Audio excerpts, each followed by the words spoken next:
Welcome everyone to the Pickswise NFL channel. My name's Jacob Wass alongside Andrew Ortenberg. And today we're going to give you 5 wide receivers that are going to break out in this year's NFL season. The first we got is Las Vegas Raiders rookie Henry Ruggs. Andrew, why do we like him? I like Henry Ruggs for a lot of reasons. He was the kind of late riser in the draft process. CeeDee Lamb, Jerry Jeudy were getting most of the attention for the months leading up to the draft. Right at the end, Henry Ruggs kind of started to skyrocket. His speed is off the charts, but he's not one-dimensional. A lot of those kind of blazing fast runners in college, oftentimes, all they've got is their speed. They don't have any route running skill. That's not the case with Ruggs. I think John Gruden knew what he was doing with this pick.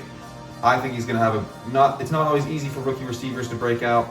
There's not a lot of competition here. Tyrell Williams isn't a true number 1 wide receiver. Hunter Renfrow is not scaring me in this competition for targets. So I think Ruggs should have no problem establishing himself as the dominant receiver in Las Vegas right away. And as a number 1 option in John Gruden's offense, he's going to do pretty well. Yeah, absolutely. And I remember on draft night, people were surprised that the Raiders reached for Ruggs, but his speed is off the charts, like you said. I think he's a great fit. The second guy we got is the new member of the New Orleans Saints, Emmanuel Sanders. Andrew, why is he such a good fit in this offense? Yeah, it's a new team for Manny. I've always been an Emmanuel Sanders guy. He is getting up there in age, 33 now. Most receivers would have started to slow down a year or 2 ago, but that's not the case. Sanders even tore an Achilles 2 seasons ago. He's still able to perform at a high level. I think this is a perfect opportunity for him on a team that is clearly going all in on this season and winning a Super Bowl. Here's why I think he has the potential to break out. Last year, the Saints didn't really have anything behind Michael Thomas. They kind of had a rotating cast of former undrafted guys, practice squad guys. It was Michael Thomas and a bunch of nobodies. Defenses are keying in on Thomas completely. He's setting receptions records, all of this. Drew Brees is locked onto him. Michael Thomas is going to get so much attention from opposing defenses that Emmanuel Sanders is going to have more room to operate than at any point in his career recently. All that attention devoted to Thomas is going to be good news for Sanders. Drew Brees is going to be thankful to have somebody other than Michael Thomas to throw to. So I think Sanders is going to get plenty of looks in this offense. Yeah, and Sanders has gone through so many quarterbacks over the years. I'm sure he's going to be happy to have a guy like Drew Brees throwing to him. The next guy we got, much younger player, but very exciting, Christian Kirk on the Arizona Cardinals. Kind of growing with Kyler Murray, but why do we like him so much this season? Yeah, I think Christian Kirk in his 3rd season, he's still very young. Yes, the Cardinals did trade for DeAndre Hopkins this season, but kind of similarly to what we were just talking about with Michael Thomas, I don't think the presence of Hopkins is going to stunt Kirk too much. If anything, it's going to open things up for him more. The Cardinals are going to have an insanely potent offense now with Larry Fitzgerald still there in the slot, Christian Kirk and DeAndre Hopkins. It's an abundance of weapons for Kyler Murray, really. In this kind of offense, there's going to be enough to go around. They're playing for Cliff Kingsbury, obviously ran the air raid at Texas Tech, so I don't think you have to worry about a lack of targets. He's going to let Murray throw the ball 40, 50, 100 times per game. You get the point.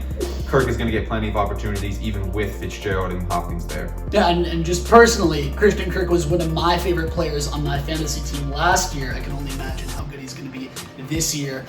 4th player we got is going to be the number 2 receiver on the Pittsburgh Steelers, Deontay Johnson, not Juju Smith, but why do we like him so much? Yeah, I think it's clear when you walk on the tape from last season, it was pretty incredible what Deontay Johnson was able to do as such a young player, considering the circumstances were so bad around him on offense. Obviously, Big Ben Roethlisberger, went down at the beginning of the season, didn't play virtually the entire year. It was Duck Devlin Hodges and Mason Rudolph rotating back and forth at quarterback, both getting sacked and throwing interceptions left and right. And Deontay Johnson still managed to flash a ton of talent. I can't imagine what he's going to do with a full season with Ben Roethlisberger, a Hall of Fame caliber quarterback, and with Juju taking away a lot of that pressure off of him. Absolutely. And last but not least, we have Prashad Paramin, a new toy for Sam Darnold in that New York Jets office. Andrew, why do we like him? We like Prashad Paramin because similarly to Henry Ruggs' situation as we broke down at the beginning of this video, I don't think he's got too stiff competition for targets. The Jets are sorely lacking for weapons after Robbie Anderson walked to the Carolina Panthers this offseason. The cupboard was pretty bare. The Jets did bring in Paramin. They brought in virtually nobody else. So I think Paramin's got a chance to be a number 1 receiver, which I don't think many people in the media are talking about. Former 1st-round bust with the Ravens, but really started to flash some potential with the Buccaneers last year. He had a bunch of good games, and yet was buried on the depth chart below Mike Evans and Chris Godwin.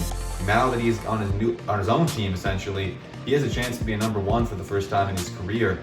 Sam Darnold's not going to have anybody else to throw to, so just based on volume alone, even if his efficiency numbers aren't great, Paramin's going to have a pretty good season volume-wise. Yeah, and the Jets did a ton of upgrading this offseason on that offensive line. Will give Darnold a lot more time. Maybe Paramin will be a lot more open, get a lot more looks. So there you go. Those are our 5 standouts for this NFL season. Make sure to like and subscribe to the Pickswise NFL channel below, and we'll see you guys soon.